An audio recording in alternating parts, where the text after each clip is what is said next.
Merhaba arkadaşlar. Welcome to the fourth episode of this course. I hope you have already learned some basics of Turkish language. In previous lessons, we discussed about vowel and consonant harmonies, about to be verbs in Turkish language, and about different cases of a noun.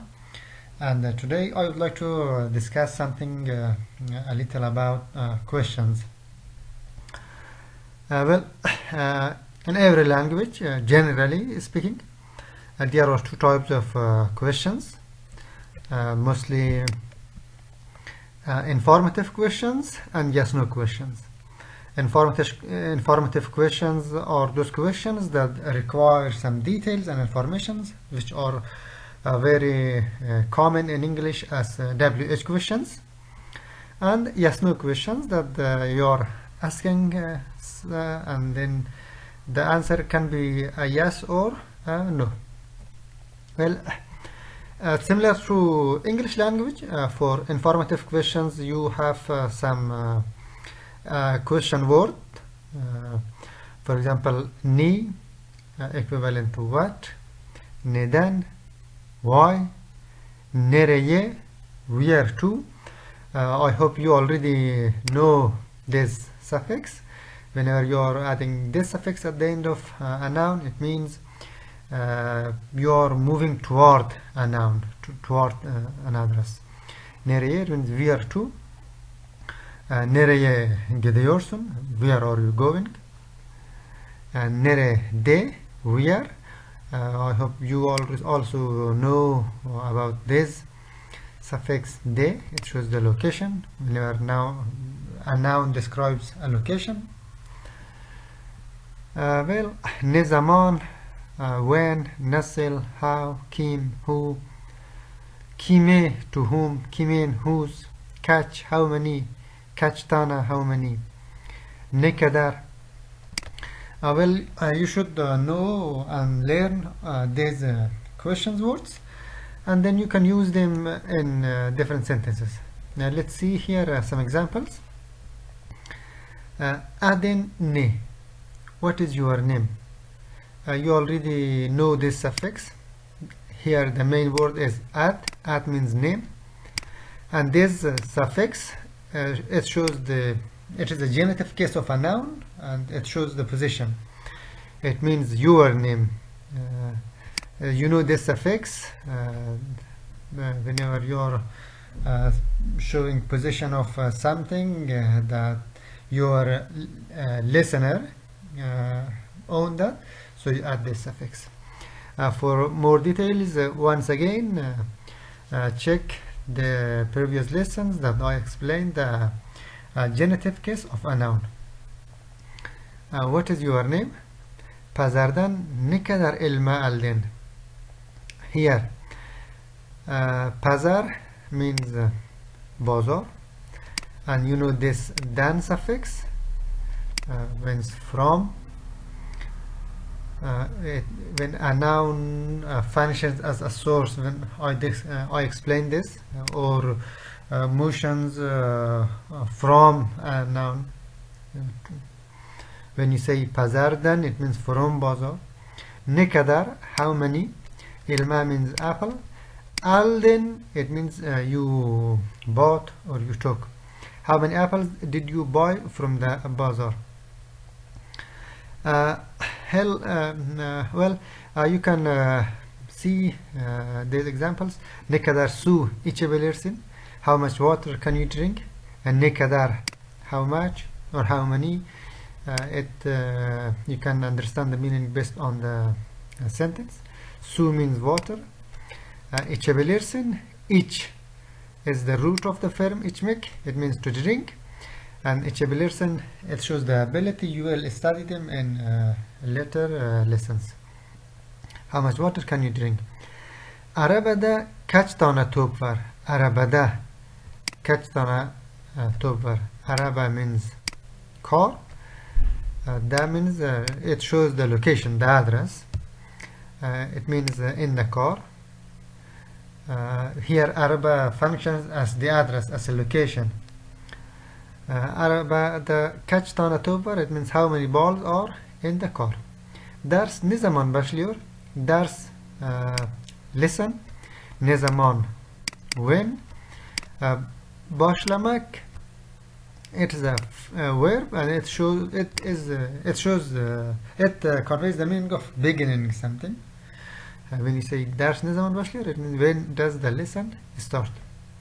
One thing more you should know about Turkish questions, that in Turkish questions mostly the sentence starts with the object, unlike English.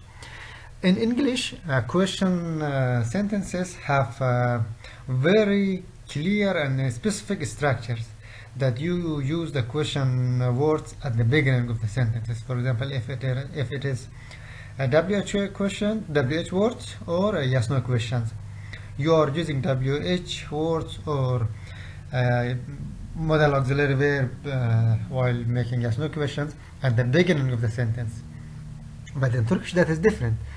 In Turkish, mostly the object comes at the beginning of the sentence, like Persian language. For example, see, ne is the question word, but adding your name has come at the beginning. Or for example, here pazardan, here nikadar, the question word at the beginning. It means that is not fixed, but mostly the object comes at the beginning. Here arabada, here ders ne zaman başlıyor. Ders is the object here in the, that has come at the beginning of the sentence. So for learning the informative questions in Turkish, you need to learn this question word. This question words actually contain the most used question words in Turkish. It means if you learn them now as a beginner, it means you can solve your problem. And the second type of questions are yes-no questions or clarifications. These questions are created using the mi or mu suffixes. Actually, when I was explaining the to be verb in Turkish language, I said whenever you are adding those suffixes to convey the meaning of to be verbs, I explained adding these questions word as well. I hope you can remember them. For making yes-no questions, we are using these two suffixes, and we are using these two suffixes before the personal suffix. Let's see some examples here. Bir kedisin, you are a cat. Now you already know here. Kedi means cat, and sin, it is a suffix for the second, for the listener or the audience, singular. It means you are a cat. So in previous lessons also I explained that when you want to change a simple positive sentence to question forms, yes no questions, you are simply adding the question suffix. The question suffix, when I say the question suffix, I mean this two suffix, and the question suffix before the personal suffix. Here personal suffix is sin, so before this you are adding your question suffix. Bir kedi misin, it means are you a cat, and you have added this suffix because you see the last vowel letter of kedi. Bir kedi misin, are you a cat? Or for example, mutluyum, I am happy. One thing more you should know, that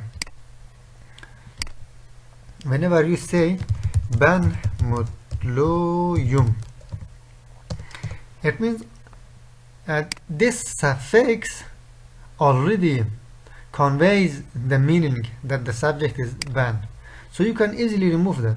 It means mutluyum. These two sentences are the same. Ben mutluyum, veya mutluyum. they are the same, because this suffix already conveys the meaning that the subject is this, so you don't need to bring both of them. If you bring both, they are still, that is correct, not a problem, but I'm saying that you can remove them as well. Here mutluyum, I am happy, and when you want to change this to question form, simply you are adding the question suffix before the personal suffix, and here you can see the personal suffix is this so simply you are adding mu suffix this time. Why? Because you are checking the last vowel of the word, then you are adding your suffix, considering that mutlumuyum, am I happy? And you can continue making question forms like this. I hope you have understood the two types of questions generally. Actually, there are tag questions as well, but you will learn them as you study further and further. That's an easy self-study. For the moment, I think it's enough. You can review it once more, and I hope it is useful for you. And one thing more I would like to add at the end is that whenever you are using these question words, then you do not need those question suffixes. I hope you have already noticed this. For example, here, ders ne zaman başlıyor? When does the lesson start? See here, you do not see these suffixes. You are using these suffixes only when you are making yes no question. And the second thing that I would like to add is that you will study different types of questions with different sentences whenever you are studying different tenses. For example, simple present tense, simple future tense, past tense, and you study their question forms at that time. So that time also you need these suffixes whenever you are making yes no questions. And when informative questions, that is very clear that you need to use this in WH words, similar to Turkish and English WH. Now I hope some basic things are clear about questions. Until our next lesson, goodbye everyone.